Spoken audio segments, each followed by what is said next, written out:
வணக்கம் நண்பர்களே. நம் சமையல் அறையில் இன்றைக்கி நம்ம ஒரு இன்ட்ரெஸ்டிங்கான ரெசிபி பார்க்க போகிறோம். அதுக்கு பேர் தான் ஹேங்கோவர் க்யூர் ஸ்மூத்தி. நம்ம எல்லாருக்குமே ஹேங்கோவர்னால் என்னென்னு தெரிஞ்சிருக்கும். சில பேர் எக்ஸ்பீரியன்ஸும் பண்ணியிருப்பீங்க. அந்த ஹேங்கோவரை ஓவர் கம் பண்ணுறதுக்கான ஒரு ரெசிபி தான் இது. வாங்க ரெசிபிக்குள்ளே போகலாம். அதுக்கு முன்னாடி நம்ம சேனலை இது வரைக்கும் சப்ஸ்கிரைப் பண்ணாதவங்க கீழே இருக்க சப்ஸ்கிரைப் பட்டனை ப்ரெஸ் பண்ணி கூடவே பெல் ஐக்கானையும் ப்ரெஸ் பண்ணிக்கிட்டால் நாம் போடுற வீடியோ அப்டேட்ஸுக்கு உடனுக்குடன் உங்களுக்கு நோட்டிஃபிகேஷன்ஸ் வரும். நீங்களும் எல்லா வீடியோவையும் மிஸ் பண்ணாமல் பார்க்க முடியும். இந்த ஹேங்கோவர்னாவே காலையில் எழும்போது ரொம்ப கேரிங்காக இருக்கும். தலை ரொம்ப பாரமாக இருக்கும். பார்க்குறது எல்லாமே ரெண்டு ரெண்டாக தெரியும். பெட்டில் இருந்து கீழே இறங்கி நடந்தால் கூட மிதக்கிற மாதிரியே ஒரு ஃபீலிங் இருக்கும்.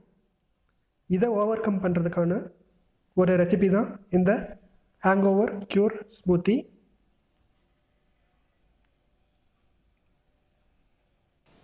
இந்த ஸ்மூத்திக்கு தேவையான பொருட்களை ஒரு வாழைப்பழம், ஒரு சின்ன பீஸ் இஞ்சி தோல் நீக்கி வச்சுருக்கேன்.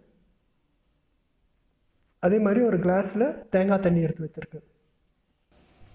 இது மூணுத்தையும் இப்போ நம்ம பிளெண்ட் பண்ண போகிறோம்.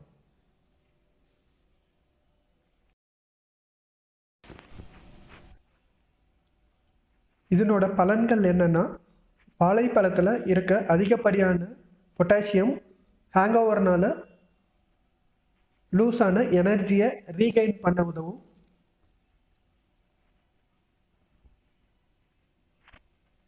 அதே மாதிரி இஞ்சி குமட்டல் மற்றும் வாமிட்டிங் சென்சேஷனை தடுக்கும்.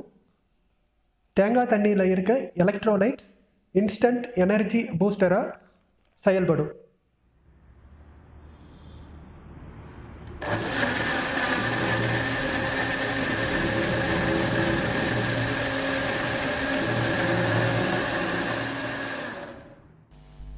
இப்போ ஹேங்கோவர் க்யூர் ஸ்மூத்தி ரெடி ஆயிடுச்சு.